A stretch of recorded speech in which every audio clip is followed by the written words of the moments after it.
Hey everyone, thanks for tuning in to Test 2 Plus today. I'm Trace. This is a show where we take a big topic, we break it down into a bunch of different pieces so we all get it a little better. This is episode 2 of 5 on language, and today we're going to talk about how language makes your brain bigger. Literally, it does that. When you have a new language in your brain has to essentially grow in size. It has to make more connections. It has to learn how to do this whole new thing. And a Swedish Armed Forces Interpreter Academy had a study where students were tasked with learning a language at a very fast rate. MRI scans were showing that specific parts of the brain were developing in size. They were getting bigger just because they were learning a language. Another group was tasked with learning something else. Just something. You guys learned this. Their brain structures didn't change in size at all. So learning a language is really great for your brain for a number of different reasons. It also significantly improves cognitive function when you pick up a new language. A study found that young adults proficient in 2 languages performed better on attention tests, had better concentration as well than those who spoke only 1 language. This is a study published in the journal Frontiers in Psychology. There was also a landmark study in the Annals of Neurology by the American Neurological Association. And this was a longitudinal study. So what they did is, it was over time. They scanned kids' brains and then came back decades later and scanned their brains again, and they found better cognitive function at an older age when they learned a second language at an early age. So if they learned a language when they were young, they had better cognitive function when they were older. It actually slowed down brain aging and held off Alzheimer's in these people for more than 4.3 years, or approximately that. Cognitive functions were not hindered, and in fact, their brains were healthier as adults because they'd learned a second language as a kid. Isn't that great? Being bilingual or trilingual or more is really awesome for your brain. So what happens in your brain when you hear a word is that the sound is arriving in sequential order. So your brain starts to populate the rest of the word as it hears it, sort of like Google autocomplete, right? You start typing and you're getting things and it's trying to figure out what you're typing. It's the same thing, your brain does that too. So if I were trying to say the word canister, your brain hears can, and your brain just now when I said that started putting words together inside of itself. It was like can, Canada, cannot, cannery, cannabis, candle, canonical, canal. It was like, I'm trying to figure this out. Of course, that's just English words. When you're bilingual, it's also going to include words from your second language. And if you're trilingual, third language. It's going to try all of these different combinations. That is a lot of processing. It requires a lot of effort. The thing is, though, that would make you think that language was determining what you're thinking, which isn't really true at all, although it's still debated. One of our writers here came up with a quote based on a number of other different kind of ideas, which is, culture could be shaped through the prism of language, which we really liked. Nice one, Jules.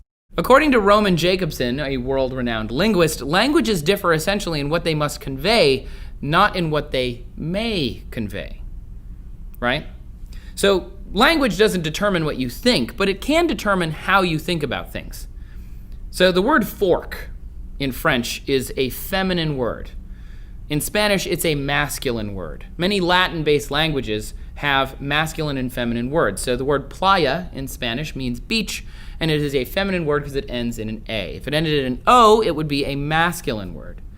So what they did in this study is they asked people to say a word, like the word fork, in a cartoon voice. The participants in French made a high-pitched voice because that word is feminine. In Spanish, they made a masculine grunty voice because that word is masculine. It's the same word. It's a fork. It's just a thing. But we ascribe ideas to it based on our own language, right? Our language determines, it's the prism in which we see the world. It's really an interesting way to look at it. Another example might be some indigenous tribes will say north, south, east, and west, rather than saying left or right. So when we're walking down the street and you ask somebody where to go, they'll say, oh, go down there and turn right. Some people, in English, but also some tribes, will just say, go down here and turn east. Now, depending on which way you're facing, east is never going to change, but right will, and as a consequence, the people in these tribes have usually better spatial orientation because they always understand where they're facing. Russian speakers who have more words for light and dark blue are better able to visually discriminate shades of blue. And that also works in English. Think about it this way. Designers, or people who work in fashion, or people who work in color, are better at describing color. And some theories would suggest that they actually physically see more color than people who don't have words for that. If you see 3 different pinks in a row, and some people say, well, that's pink, and that's magenta, and that's fuchsia. Some people would just say pink, and that's also pink. It's like a different pink, and that's a different pink. They may physically remember those things later as just one shade of pink, because that's how their language has changed their perception. English is a Germanic language, which makes languages like Scandinavian and Dutch easier to learn, and it's also Latin-based, which makes French, Italian, and Spanish easier to learn. The thing is, there's no origin sharing with Chinese, Japanese, Korean, or Arabic, so that makes them very difficult to learn. The easiest language to learn when you're an English speaker, according to the Foreign Service Institute, comes in various categories. So category 1 takes about 23 to 24 weeks, or about 600 hours at most, and you can learn Afrikaans, Danish, Dutch, French, Italian, Latin-based languages especially. Easy, because English also based in there. Category 2 takes about 30 weeks, 750 hours, that's German. Completely different pronunciations and things, lots of different words, much more complicated. Category 3, 36 weeks or about 900 hours. You can get Indonesian, Malaysian, Swahili. You're getting more and more complicated, less and less similar to your native language. Again, this is for English speakers. Category 4 is 44 weeks or about 1,100 hours. You get Thai, Albanian, Vietnamese, Russian. Category 5 is 2,200 hours, and that's Arabic, Mandarin, Cantonese, Japanese, and Korean. And these are languages just like English, except they're not at all like English. Some of these languages have basis in ideograms instead of, vocabulary construction in the way that English does. And on top of that, Mandarin very famously has tones. That is to say, it's got a variety of different tonal levels that you will have to speak in, and different tones mean different things.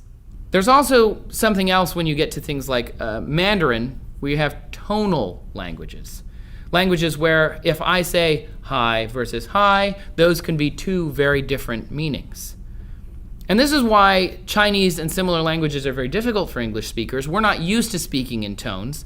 And science does say, though, interestingly, that tonal language speakers have distinct advantages when they're learning to play or at least understand musical instruments. Because a PLOS One study looked at Cantonese speakers who had no musical training. They possessed pitch and tone understanding similar to trained musicians, as opposed to English speakers with no tone base. We don't understand it as easily. So languages are good for your brain. I think we can all agree.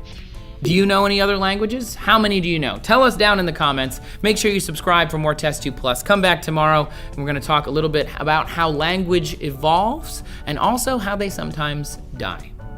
If you want to see that, make sure you subscribe. Also, check out yesterday's episode if you didn't already. This was episode 2 of 5 on language, so hopefully you'll come back tomorrow, and we'll see you then.